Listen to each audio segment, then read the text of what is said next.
Okay. All right, I'm sorry it's a little bit dark. The lights here don't seem to be working, so it's just, okay. It'll have to be. Thank you for coming, especially in the very, very cold weather. There's there are many, many angles on which this question can be approached, but I hope we'll have a good discussion about some of what I think are some of the key issues in the Shabbos app debate or controversy. Okay, I spent a little bit of time this afternoon on the Shabbos app website. The Shabbos app does not yet exist. They have some production delays. They still have not released the names of any rabbis who endorse the Shabbos app, but they claim that they are working with them. And there's a very interesting back and forth between one of the designers, one of the software designers, and like the community at large, who posts angry comments on the website, and he responds. So that's sort of interesting to see. I mean, that you could write like a really interesting like master's dissertation on like this phenomenon and the attitudes that it displays. But more about that, and including a really interesting. There's a certain cynicism that animates this project. That the rabbis invent, things to be strict about, and you can't trust them. And we know what is, what the real halacha is, as opposed to what they just invent, and it's which is a very interesting ideology that is out there, and sort of so on display on that website. Maybe we'll come back to that. First source is Gemara in Shabbos. Tana in Hebrew. Tana Rabbanan Potkin Mayim Legina Erev Shabbat Im Chashecha Amid Maled V'Holechet Kol Yom Kulo.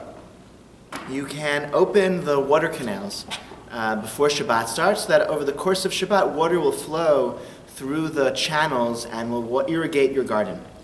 Umanichin mugmar tachat kelim erev Shabbat umit gamrin hobachin kol yom kulo. Umanichin gofri tachat kelim erev Shabbat im chashecha umit gafrin v'holchin kol Shabbat kula. You can set up incense so that over the course of Shabbat it will perfume and give off its scent. Umanichin kilor al gabe ha'ayin v'isplanit al gabe makah erev Shabbat im chashecha umit rapei v'holechet kol yom kulo. You can do medical interventions on Friday before Shabbat starts, and it will then heal on Shabbat. These are all examples of things that you set in place on Friday, and then the action is done on Shabbat itself. That, forbidden action, melacha, forbidden labor is done on Shabbat, which is and this is okay in this circumstance because it was all taken care of before Shabbat starts. But you can't put wheat into a watermill unless it will grind the wheat into flour before Shabbat starts. So why is this different? My time. So Rabbi says because it makes a lot of noise. Okay, you don't want to walk through town on Shabbat and have the sound of your millstones, grinding and your wheels turning, factories humming and buzzing. You don't want that to happen on Shabbat. That's the reason.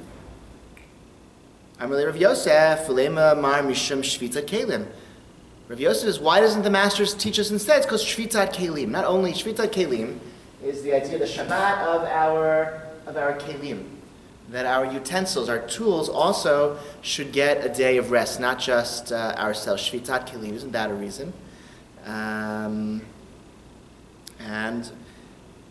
there's even a Midrash that says Shvitat Kelim is derived from a biblical verse. Source sheets are on the table.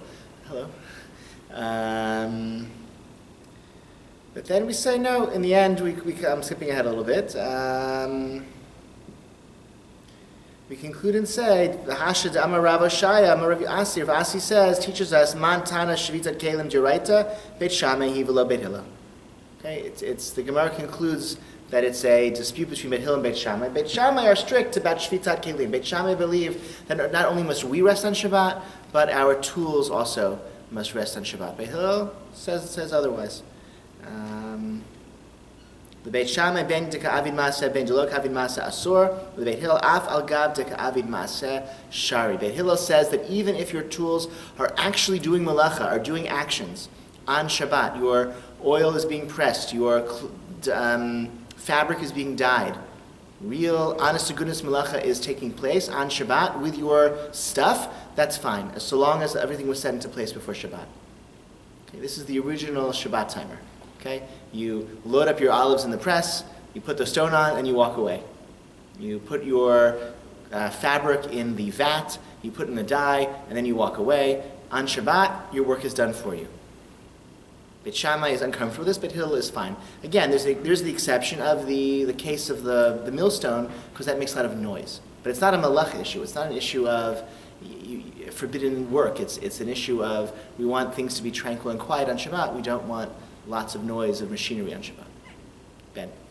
If the idea is resting with utensils, why does Beit Shammai say, why does it say whether the utensil performs an action or whether it does not? Because the part I skipped, the Gemara suggests another possibility. Maybe certain categories of labor, or certain categories in this, subcategories of this category are problematic and some are not.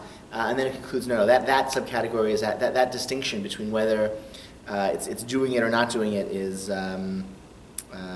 not really the key issue, right? So, for example, if the utensils are supposed to be rested, I imagine, sounds like they're not performing an action. Yeah, so right, meaning like if you put your the case of the fabric dye, nothing's actually happening. You put the fabric in the vat and then you leave it, it's like nothing's actually happening, versus you set up an animal trap and then on Shabbat the animal gets trapped in the snare. That's something that's actually happening, right, on Shabbat itself. You set up a trap before Shabbat. So that's the distinction the Gemara first suggests could be underlying these different rules. And it says, no, that's actually not the case. It's all fine or it's all not fine. And the halacha is in accordance with Beit Hillel, which means we're allowed to do all these things. Okay, you set up your churlant in the crock pot on Friday. On Shabbat, cooking happens. You can't cook on Shabbat, but cooking can happen in your kitchen with your stuff on Shabbat, so long as you put it all together and set everything in place on Friday. Okay, and in fact, we see more developments of this principle in later Jewish history, in medieval history, early modern history. We have examples of primitive Shabbos clocks that were made. Basically, you would light a very, very long fuse that would burn. You'd light it Friday, and then Shabbos morning it would reach the end, and it would make your coffee or something, whatever it would be. They were devices of this sort to just take advantage of the fact that there is no restriction on Shvitat Kelim. On the other hand, we have source 2. Okay, source 2 is very long. We're not going to read it all together very carefully inside, but it is worth reading carefully inside. And I think I translated the whole thing, so it's there, or just about the whole thing. And Hebrew is not terribly difficult either. So we'll look at a lot of it. This is a tshuva by Rav Moshe Feinstein. It was written in 1976.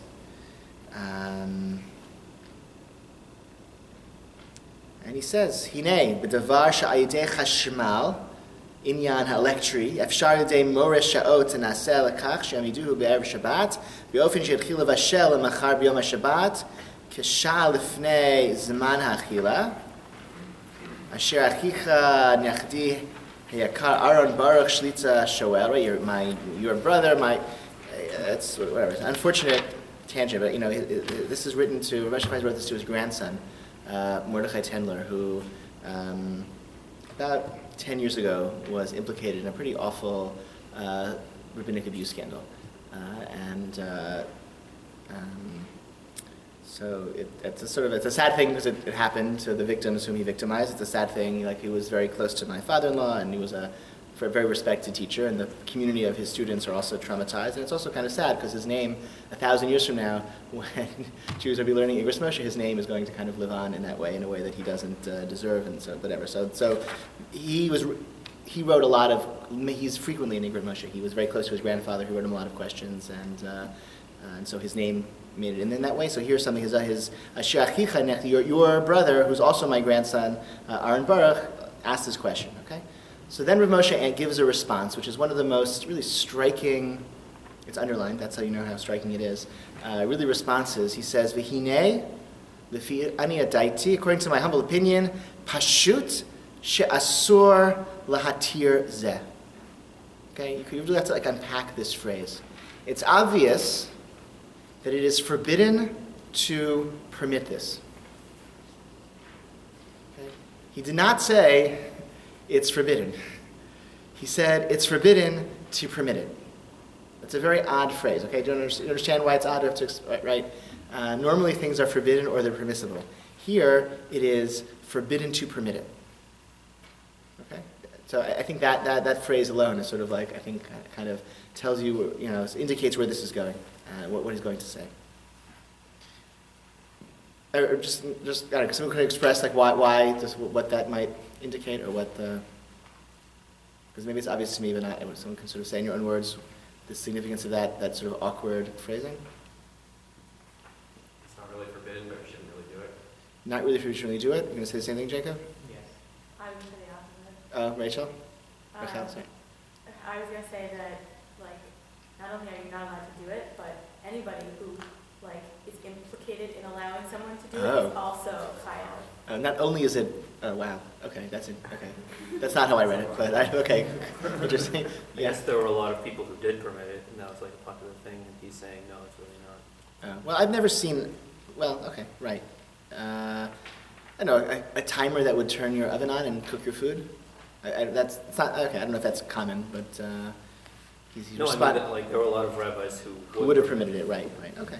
I think it's indicating that it's not, he's not saying this is asur, he's saying permitting this, you really can't permit this, because it's really, really bad. That's how I understood it. But we'll see.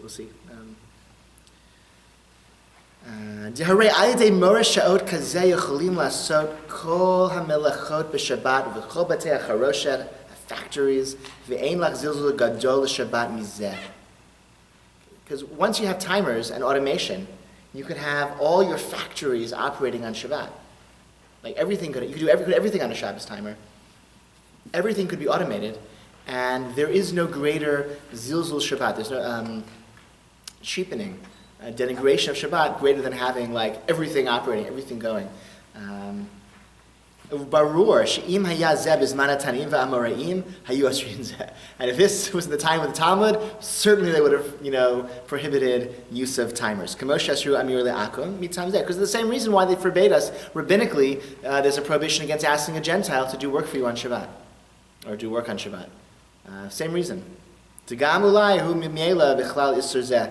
Dasru amir le'akum dasru kol malacha na'asit b'shvil Yisrael mitzad amirat ha'Yisrael v'koshke mitzad maseh Yisrael.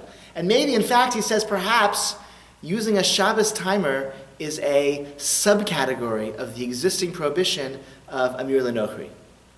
If you can't ask a Gentile to do work for you, why not? Because there's a prohibition. The sages said you can't have work done. A Jew can't cause work to happen on Shabbat through his speech. And that's what you can't. So too, you can't ask a Gentile to do the work for you. So too, if you can't say something and cause work to be done, certainly you can't do something and cause work to be done.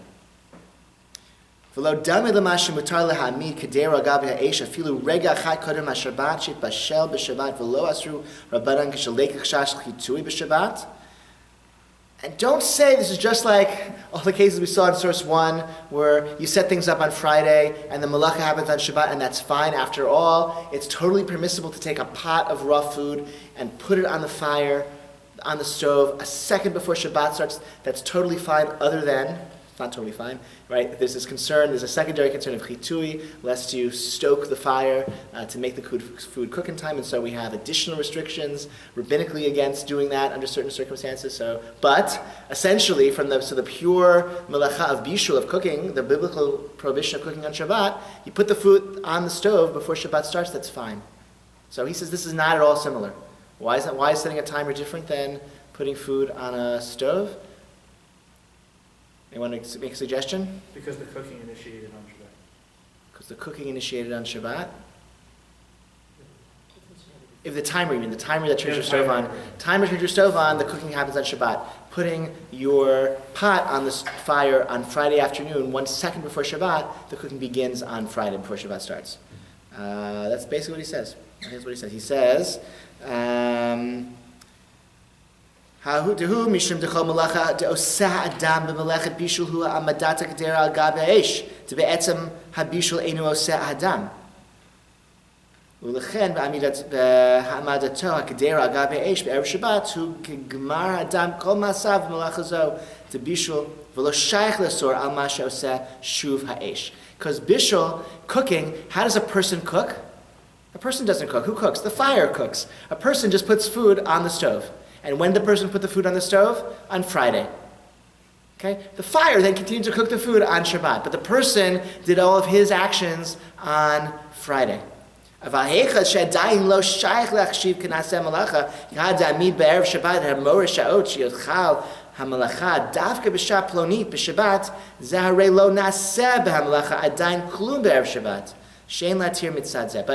the case of the timer, nothing has happened before Shabbat starts.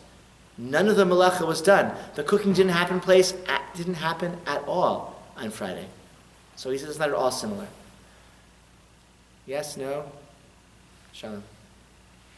I personally think that he doesn't like the idea of a Shabbos clock, and so he's like trying to justify it. Because you think the distinction is very subtle and not so strong. Yeah. Aviv? First of all, Shabbos clock has to be set. That would be your chilat malacha that you're looking for. And the second thing, to say that the bishul started, first of all, I don't see that he says that the bishul starts before. He doesn't address. He says the malacha, he says everything that a person does in connection to the melechet habishul is done before Shabbat starts. Like setting the timer. Like setting the timer. Anybody want to defend Rav Moshe here on this distinction?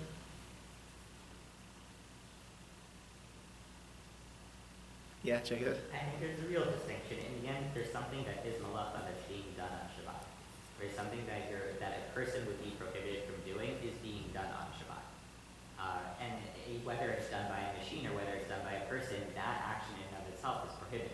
So the only thing that we're at, like what Rav Moshe is saying, is that doing a machine is the same as a person in this case. But if a person were to do it, it would be prohibited. So I think it makes perfect sense. But what's the difference between that and cooking? Like a person can't cook on Shabbat. But a person, there's no prohibition of something being on a fire on Shabbat. Well, there's no prohibition of a light being turned on. Yes, there is. By a machine. A person is prohibited to turn a light on Shabbat. But a clock is not prohibited to turn on a light, right? There's no prohibition against clocks, but that's Shvitat Kelim, right? There's no prohibition against our clocks turning things on Shabbat. But he's saying He's not making the Shvitat Kelim. he's not. No, he can't. He can't. But because we don't paskin that way. Right. If you go back to the original analogy of shooting an arrow, if that arrow then, pierces a target, let's say, on Shabbat, right? That's something a person can't do, but you set it in motion. And that's why I don't understand if he's using the analogy of being like an arrow that has been shot. We haven't gotten there yet. That's the next paragraph. Aviv. Take a pot, put it a second before Shabbat. Take an electric pot that turns on a second after Shabbat with a clock.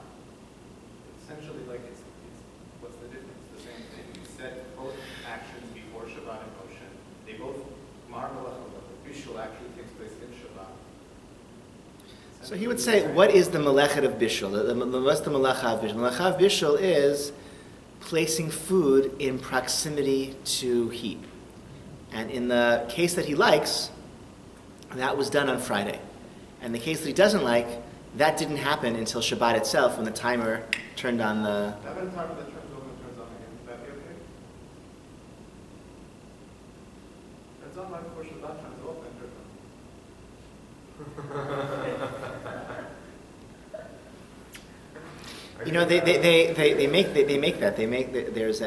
There was a company.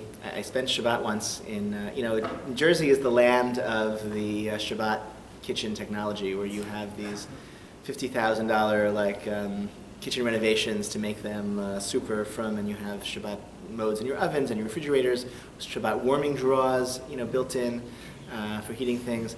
And I saw one kitchen wasn't in Jersey, that had it was a refrigerator and oven in one with a timer. So this is like space age, kind of insulation. I think the company went bust. But it was a refrigerated food, and by making the timer, you could cook it and then cool it again, all without touching it. It was pretty impressive. That would be completely unfair according to this. Yeah, I don't know. It was really impressive. It was that much. I have to say.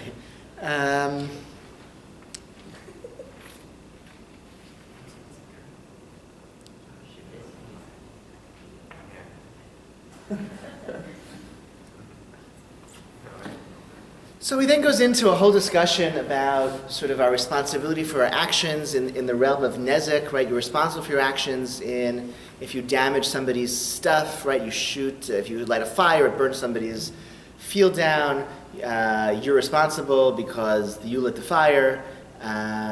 So if that's the case, then why can you have a fire in your house on Shabbat? Like, how can you light Shabbos candles, right? Because on Shabbat, the candle is burnt. Like, in other words, I light a Shabbos candle on Friday, and then on Shabbat, a dog knocks it down and it burns down my neighbor's field. So I have to pay the neighbor for the damage, but I'm exempt and totally innocent for any Shabbat violation. So he has to distinguish those two cases, right? Both cases on Shabbat, fire is burning, I lit the fire, and I'm responsible in regarding to the damage I caused, but I'm not responsible for any violation of Shabbat because the lighting took place before Shabbat. So that's the next the next category. And he then has to say then he goes in to say why that setting the timer isn't sufficient. Like, is it why setting the timer is not like putting food on the stove, because there was no connection to electricity when you just set the clock, and until the clock clicks on, like nothing is going on, nothing has happened of relevance, which is what he, as opposed to saying no, once you set the clock, it's all set in motion, everything is moving. Yeah, I'm sorry, I don't remember your name. Okay, would you mind sharing your name anyway? Marcy, thank you. I think we met before, right? Yeah. Okay, thank you. Yeah. I was just thinking about, to me, it seems like the only distinction you can make is between action that you take and effect. Because if you say that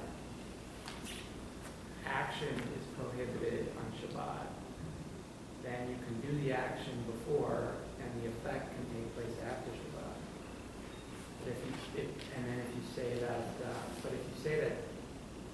I don't know, it doesn't seem like you can make any different type of distinction. I mean, it doesn't seem like the timer and the cooking has any real distinction other than. It's a very, very subtle distinction. I would say, I'll give you that. It's a very, very subtle distinction. Yeah. The distinction that I'm seeing here is between work that can be done by a person and work that can't be done by a person. So That's good. the actual application of heat cannot be done by a person. You're not going to heat the food by blowing on it, but the turning on the oven can be done by a person. So if, as a work that can be done by a person, you delegate to another person or to a non-person to do, then that would be prohibited. And that's why having a machine would be like asking an object to do it. Say one more time. So the distinction between putting food on a fire before Shabbat and setting a timer before Shabbat is that what the fire is doing is heating the food, which is not something a person does. Right. And what the timer is doing is turning on the oven, which is something a person does. Right. Yeah. I think that's what he's saying. Recha? So there's always something else between the person and the effect. Like, even with the timer, you aren't the direct cause of the light going on. The circuit being completed is the cause of the light going on, and you are the one who put that into motion, the same way that you're the one who, put the match on the fire or, the gas in motion. Like, there's always, it seems to me that the same argument can be made about a person causing the light to go on and a person causing food to be heated. Right. Right. I mean, that's, I guess, sort of a question about causality, right? Everything, how far back do you want to go, right? I mean, you can go really, really far, or not, I guess, or how far forward. Right. You want to zoom in, or how far? Yeah, exactly. Let's skip ahead a little bit. Again, it's a sort of involved discussion about causality and responsibility. He then says. Page 3, towards the bottom.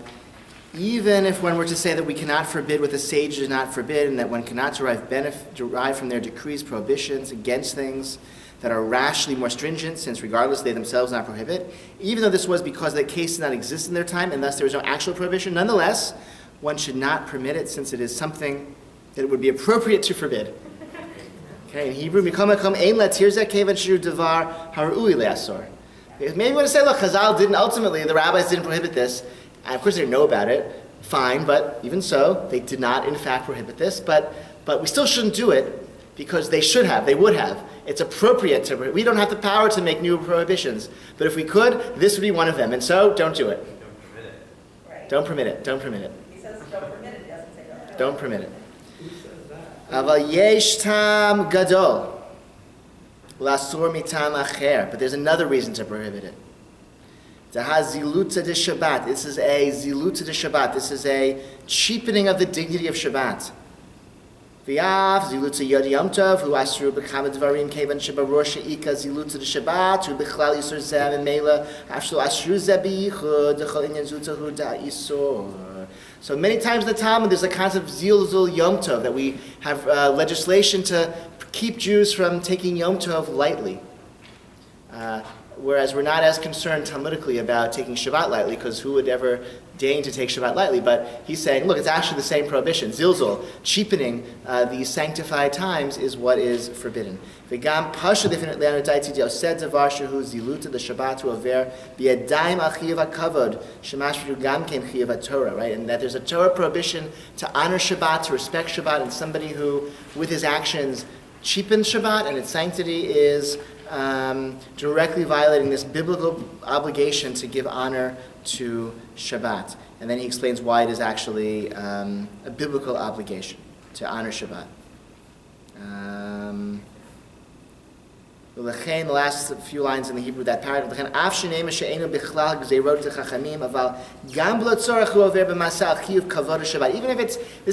if this use of a timer can't be included in a category that the sages made forbidden, it's certainly a cheapening of the dignity of Shabbat. And everyone agrees, this is apparent to everyone, that this is a cheapening of Shabbat.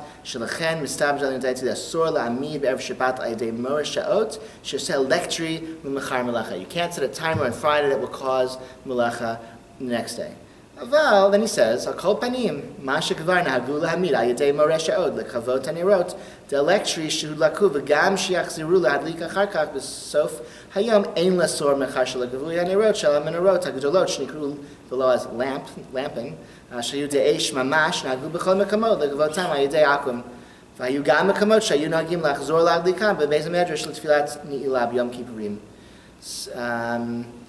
Nonetheless, even though after just saying you can't use timers, he says, look, but everyone already uses timers for their lights. And that, I'm not going to come out and say, get rid of your Shabbos timers for your lights, because that's an extension on an earlier custom of having Gentiles come and light the lights in shul, and extinguish the lights in shul. And so we already have a precedent of permitting, asking a Gentile to do certain types of work which is understood to be of importance to the community, and therefore having a timer do that same activity wouldn't be problematic. And everyone already does it anyway, so he's not going to go and kind of wage a battle against this practice which is already spread. So just for lights, that's already common practice. But in 1976, everyone had Shabbos timers for their lights, but nothing else. Not for your toaster, not for your coffee maker, not for your television, not for your crock pot. And he says, and there's no zilzul Shabbat to have timers turn on and off your lights. The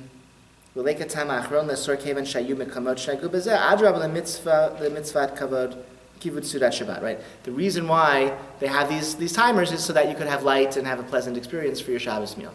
And so, in this case, the timer is not detracting from the spirit of Shabbat. It's actually enhancing the spirit of Shabbat. It's because it's, so therefore, it's akin to asking Gentiles to light lamps in shul, which is an old practice. And it doesn't denigrate from the sanctity of Shabbat because it's to enhance the experience of Shabbat. And it's a common practice, so time is okay for lights, but nothing else. This is Rav Moshe's position. Carly.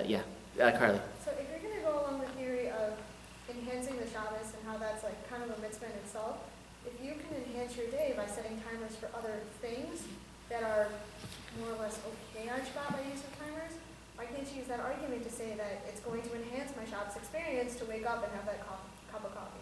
Good. So I think you can say that, and people do say that, and I think the challenge is the weight. I think the weight of halachic precedence is in favor of timers, right? We had all these early devices, these long fuses, etc., and the Gemara clearly concludes that we don't have a restriction of shvitat kelim. We're allowed to. Our tools are allowed to do work on Shabbat as long as we do everything set in motion on Friday. And so Rav Moshe's strictness here, it's sort of a radical strictness, but it also is a strictness that makes sense in the late 20th century in a way that, because Shabbat was in danger from automation in 1976 in a way it wasn't 100 years earlier. He opens by saying, right, with timers, you could have factories running, you could have the entire economy, all the entire industrial processes entirely automated, working without interruption, without any distinction between Shabbat and the rest of the day of the week. And that wasn't possible before. And so he gets very nervous. And in the private sphere, having a timer make you a pot of coffee sounds very nice. Having a timer turn on your television and read your emails, right? That that could happen, right? Can Siri read your emails? I don't know, right? That seems very different, doesn't it? That to me seems extremely different, and halachically, from that, it's not. There's really no. It's not so simple to say why making a pot of coffee would be okay and watching television would not be. And yet, I think it's quite, to me, it seems really, really important that we get that right. And that we would use timers in a way that enhances Shabbat rather than uses timers in a way that can really destroy the distinction of Shabbat. Comments and questions on this? Aviv?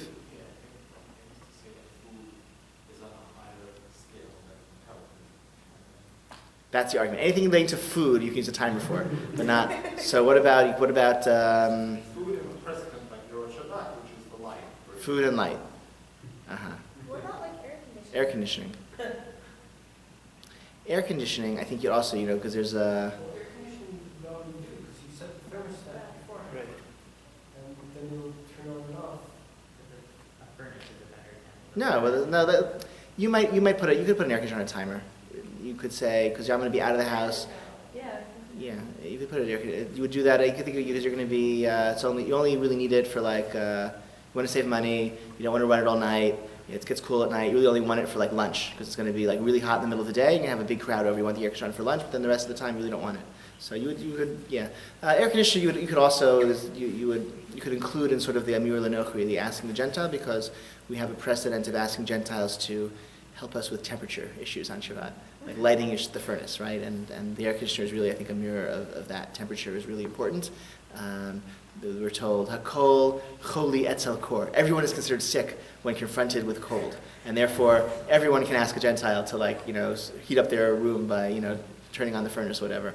And I think air conditioning is at least as, meaning being overheated is at least as dangerous as being very cold. So I could say that. Rachel?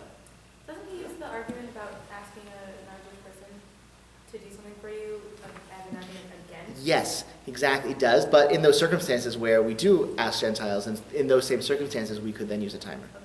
Exactly, you're right. Meaning there is a prohibition against asking Gentiles to do things for you on Shabbat, but we have certain areas of our lives where there is long-standing practice of asking Gentiles to help us on Shabbat, and in those areas, those are the areas that he's lenient about with timers. So he's saying that you can ask a non-Jewish person to do something for you on Shabbat, but since we already have a tradition of asking non-Jewish people to do certain things for us, Look, the halakha is you can't ask Gentiles to do things for you on Shabbat. That is the basic halakha, but there are exceptions. Okay. So he's more comfortable with timer use if it relates to those areas where that course overlaps with the exceptions where you could ask Gentiles. Because then it's not really keeping Shabbat because it's part of how we know Shabbat. Yeah, something like that. Yeah. What about an alarm clock that you don't have to turn off or get you up to go to shul?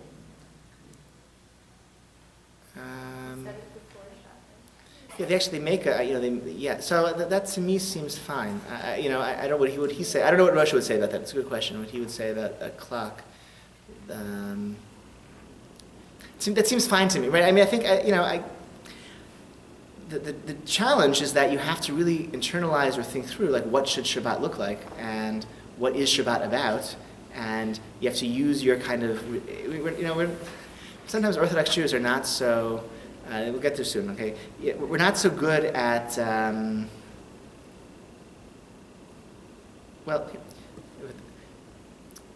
so the Beit felt that philosophy of Judaism has to emerge from halakha, and he taught this very emphatically.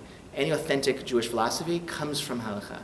And so, like, what's the nature of Shabbat? What is Rosh Hashanah about? What is, the Jewish attitude towards marriage? So learn the halakha, and from, a very detailed, careful, meticulous study of halakha, that's you'll be able to derive an authentic Jewish, philosophy on whatever topic it is. I think basically he's right. But I think here we've reached a place where in order to determine the halakha, it's necessary to actually articulate a sort of broad, big picture vision of what is Shabbat about? What is the day of Shabbat about? What type of activities enhance Shabbat? What type of activities don't enhance Shabbat? And only with that kind of big picture vision is it then possible to then go in and to the nitty gritty and say you can use your timer to have your dishwasher go on, make yourself a cup of coffee, have an alarm clock wake you up for shul, but not for television and not for radio. That's right, and that you can't. I think you need the vision in order to kind of help you navigate those questions. The next source here, the Hebrew says Rambam, just to point out that Rambam says that that some of the Shabbat restrictions that the rabbis introduced were intentionally done to make Shabbat more different. They were worried that Shabbat wasn't distinct enough, and so they added muktzah restrictions so that we wouldn't, Shabbat wouldn't be just just like any other day. Which is especially important as Jews, left the farm and came to cities. Most of the biblical prohibitions on Shabbat are agricultural labors. And if you're not a farmer, I don't know, when was the last time any of you plowed or threshed? Right? Probably none of you have ever winnowed in your life. Okay? So I gotta be careful saying that in the Midwest, but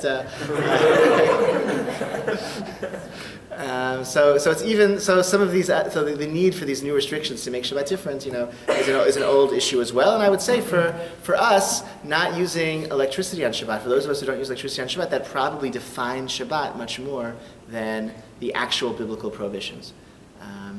Use of electricity on Shabbat is another good example. I didn't put it here. There's the best article on I think on this overview in English, and there's Rabbi Jachter and Rabbi Broid wrote an article decades ago on electricity on Shabbat that I think really sort of survey of some of the positions of the great 19th and 20th century poskim on electricity, and the basic conclusion that they come strongly down endorsing the position of Shlomo Zalman Auerbach, which is that use of electricity per se does not violate any one of the 39 melachot, unless the electronic device violates one of the 39 melachot, right? Like an incandescent light bulb is probably a biblical violation. Or if you have an electronic device that writes, that would be a biblical violation. But just electricity per se doesn't violate any one of the 39 melachot. It's not a biblical prohibition. If it's not a biblical prohibition, it can't really be a rabbinic one either, because we don't have the power to make new decrees that are gezerot d'Rabbanan anymore, post-Talmudically. And so rather we don't use electricity on Shabbat, because from the invention of electricity until today, Sabbath-observant Jews haven't used it. And yet, actually, for those of us who don't plow and don't winnow and don't thresh very often, not using electricity really, really defines Shabbat and makes it different and is super important, I think, to the specialness of the day. Source 3 is a letter.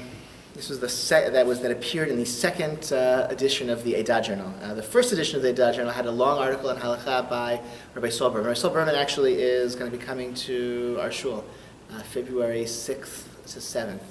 There's the Friday night dinner that is open to college students and recent graduates and graduate students, and likewise Shabbat lunch. And he's going to be speaking in the main shul Shabbos morning, which is very cool.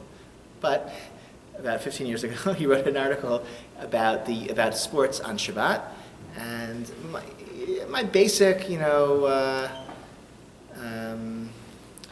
my basic recollection of that article, I didn't read it again today, but my memory of it is that he basically, look, if you're just going to take a nap anyway Shabbos afternoon, that's all you're going to do. There's no big deal playing a fun game of, some baseball or basketball or something like that. And he said, so it's a lenient halachic analysis of athletics on Shabbat. Right? The more strict position, which is maybe the more dominant position, is that athletics for adults is problematic on Shabbat. There's a story I know of somebody a rabbi who went to interview at a congregation, and one of the questions was, Rabbi, what do you think about basketball on Shabbat? And he said, well, I think, it's good for children to have something to do on Shabbat that they, enjoy, but, obviously, as they get older, it's less appropriate for them to play basketball on Shabbat. And the person said, Rabbi, we weren't talking about children, we were talking about, adults, our adult, Shabbat afternoon basketball games. And so he did not get that job. But so Rabbi Berman wrote an article in which he basically sort of marshaling lenient arguments to permit many types of sort of friendly sports activities on Shabbat. And in the second edition of the Adagio Terry Novetzky wrote a letter in response. Rabbi Saul Berman's playing ball on Shabbat and Yom Tov raises important issues in the ongoing discussion concerning appropriate uses of our leisure time in this technologically advanced society, but the unqualified nature of the paper's conclusion unfortunately misses the point on the more fundamental halachic issues in ball playing, and also raises a number of troubling practical ramifications.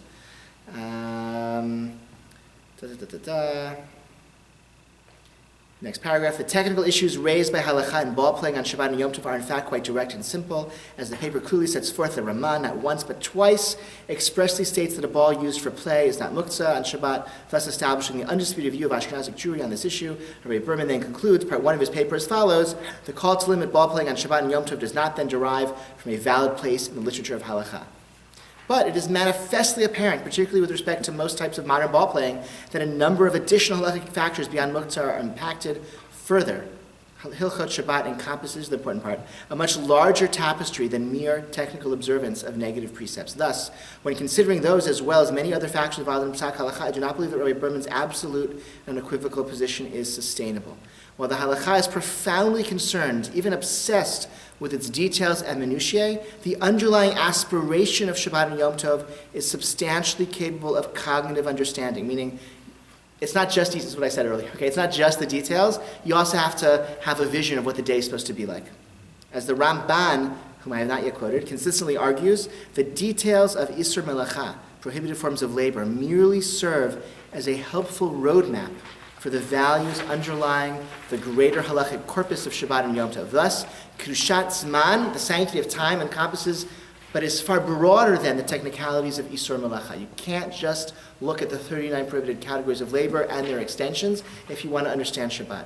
In explaining the term Shabbaton, the Ramban, Nachmanides, stresses that the corpus of halacha is comprised of the combination of the specifics, the Yisurei Melacha, plus the gaps to be filled in by the themes expressed therein. He writes, this is a quote of Ramban on his commentary to the Torah. It appears to me that the meaning of the Midrash interpreting the phrase Shabbaton is that we are commanded on Yom Tov to rest from those activities that technically do not qualify as melacha. We should not be disturbed all day to measure our grain, to weigh our fruit and possessions, to fill our vessels with wine, to move our wares, even building stones from house to house and place to place, and if located in a walled city, load up our donkeys, and even wine, grapes, figs, and all packages could indeed be delivered on Yom Tov, and the marketplace would be filled with ongoing commerce, and the shops would be open, and money changers, tables strewn with coins, and the workers would arise for their duties and establish their daily wages like the rest of the week, and so on. Right? Just the prohibitions of Shabbat itself wouldn't prevent any of those activities from happening. These and similar activities, whether on Yom Tov or even Shabbat itself, all these activities do not technically constitute melacha. Therefore, the Torah commands us, Shabbaton, that there should be days of rest and cessation of work and not days of labor and toil. The Ramban's commentary to Leviticus. The fondness of the Rav of Soloveitchik of blessed memory for this Ramban is well known. Like the Ramban, he viewed Shabbaton as a halachic imperative that defined all of our actions on Shabbat, and not merely as a pliable and undefined concept in Hashkafa. His obsessive concerns for dignity and action and appearance on Shabbat are overwhelmingly documented in word and anecdotal recollection. As expressed by Ramban, Shmirat Shabbat cannot be fully meaningful if it is only about the details and does not encompass profound sensitivity for its greater ambiance and purpose. The paper's lack of discussion of this critical cornerstone of halacha in the context of ball playing is troubling. Lamentably, the article lacks any balancing between that which is technically permissible and that which violates the spirit of Shabbaton. Rather, the paper accepts ball playing as a harmless, albeit vacuous use of the vast unallocated time during a long Shabbat afternoon. And this is my concern with the unqualified nature of the paper. Our social settings are never so absolute or pristine. Our reality involves context, groupings, maturity, timing, and alternatives that should and must play a role in the psak halacha process when considering the technically permissible act of playing with a ball. The integrity of Shabbat observance, not its technicalities, but its very soul and essence as expressed in the term Shabbaton, should not be denigrated to a mere chumrah, a stringency subject to individual whims and sensibilities. Core to Shabbat is being able to articulate a vision of what the day is about. Ramban says there's a biblical command that the day should be a tranquil day, a restful day, a calm day. And therefore, even things that don't technically violate one of the melachot are forbidden for that reason as well. Again, I'm not sure this is necessarily a fair critique of Rabbi Berman's article, which I remember being a little bit more qualified when I read it. But I think Terry Nevetsky's point is quite true, and I think it would govern, things like going to a football game, right, or going to a sporting event, even if. It's a way, you plan the ticket beforehand, et cetera, right? But I think being in the setting where you're cheering crowds and the band and people buying and selling things, and right, that I think would not be in my opinion, a tranquil, restful, calming, sanctified day, even if it doesn't violate any of the technicalities of Shabbat. Yeah. Is Novetsky's point about things that are forbidden or forbidden to permit, or it doesn't even matter because he's making a broader philosophical claim? So for the Ramban, it's a positive mitzvah. It's a biblical obligation that Shabbat should be a day of rest. So if you don't do a positive mitzvah, that's not necessarily a prohibition. It's just a bittul aseh. You've neglected this positive mitzvah. So the Vejah was very, it's a story, this is an extreme story, one of these extreme stories that Rav Soloveitchik, that he once told somebody. He taught this Shabbat afternoon shiur, and there's a fellow who lived far away, and it was hard for him to walk to the shiur wearing his jacket because he got too sweaty. So he wanted to, could he come to the shiur without his jacket, or could he even maybe leave the jacket in shul or something, or just walk there and then put the jacket on when he got to shul. And so the Vejchik said it was not appropriate actually to walk without a jacket on Shabbat because the dignity of Shabbat requires you being dressed in a dignified way throughout the day, even when you're walking from place A to place B. You should not be without your jacket. So that's an extreme story. I think there's room for cultural context, certainly in terms of clothing. But maybe there's still a lesson as well. Rachel.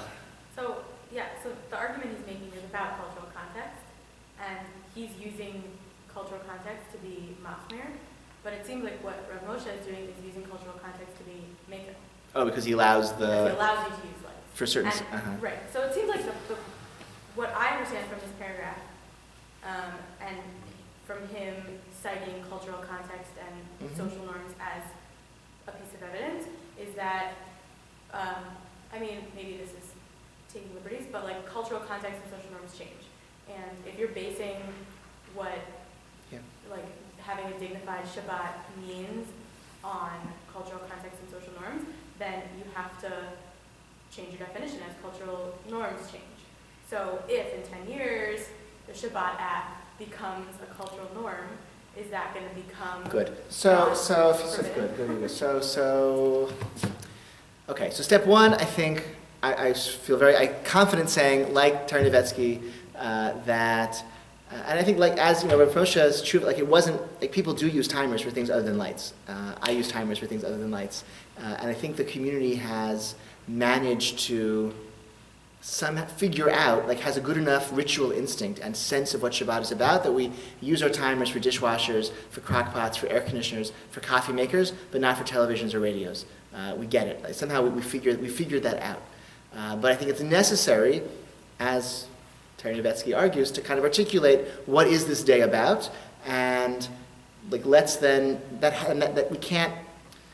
We have to articulate that and have that vision in mind as we go through the necessary task of working through the technical halachic details of whatever question confronts us.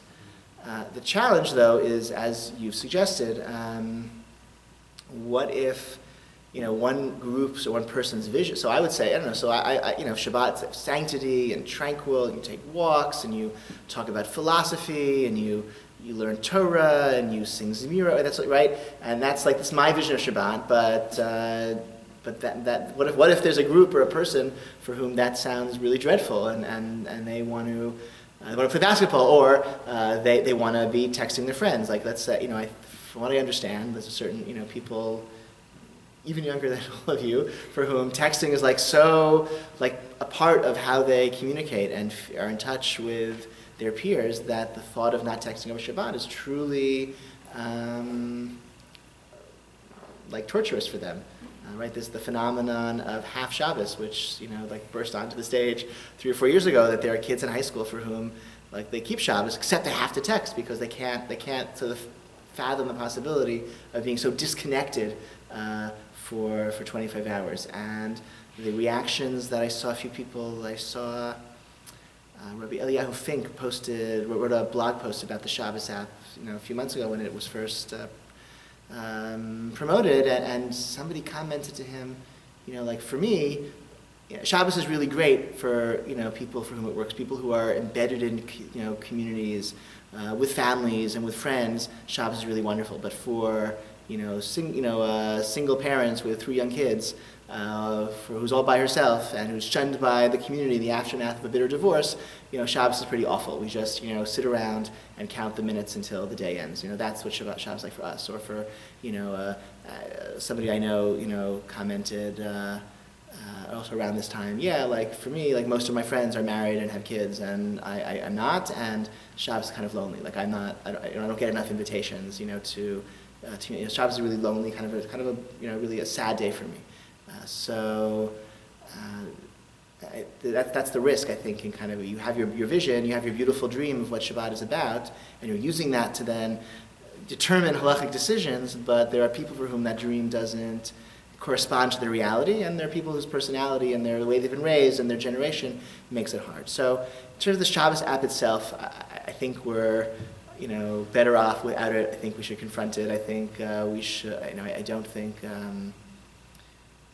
Shabbat is better off with ability to text and communicate in that way. I think there's something, part of the Shabbat experience, I think, is that I'm where I am and there's no place else I need to go. I think that's part of the experience as well, that sort of living in the moment as opposed to technology which pulls us out of the moment and pulls us to another place.